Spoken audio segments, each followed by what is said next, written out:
there's no action here in the valley.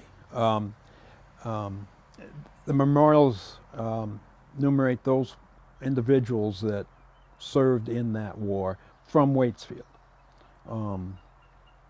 so that we all can look and know and remember and know what their sacrifices are.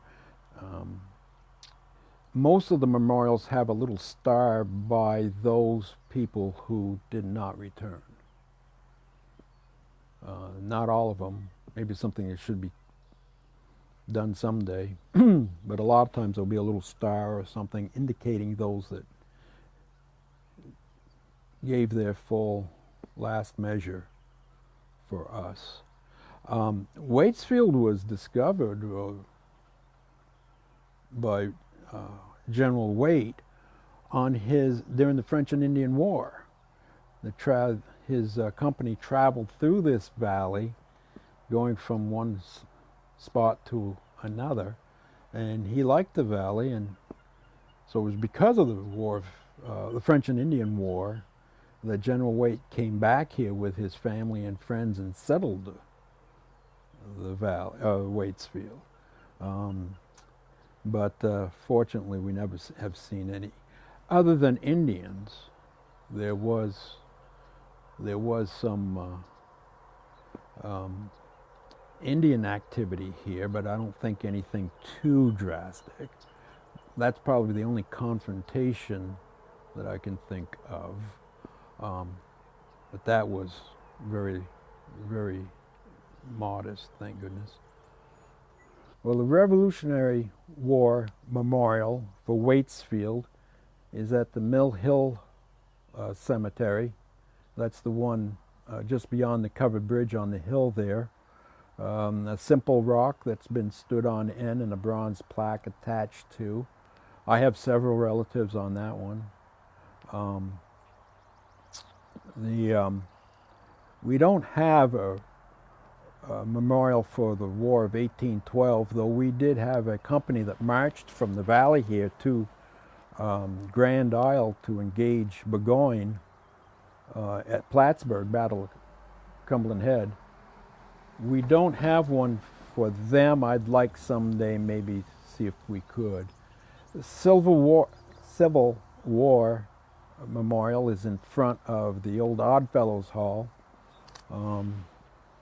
And I've got quite a few relatives in there. In fact, I had 7 relatives at Gettysburg. That interestingly enough was erected by the Civil War veterans. That huge granite was brought from Barry by horses on a very rugged, sturdy wagon, and there's a picture of it in the history of Waitsfield. Quite a monumental feat in those days to move a piece of granite that large out here. They pooled their best teams of horses to go out and retrieve that and bring it back and set it up. And presently in front of that memorial is a World War II howitzer. It was a pack howitzer. That howitzer was made to be disassembled, easily put on mules and trucked up into the mountains of Burma, and also in Italy, in the Italian Alps by the 10th Mountain Infantry. This American Legion post here has taken care of that over the time, and or procured it in the beginning. Some of the old folks, Jack Laro, Dana Haskin, McEwen, Pat McEwen, Henry Bonnet, they were all part of the post back then, and they went down took the 1-ton truck from Mad River Glen down to New Jersey, picked up that howitzer and brought it back and set it there.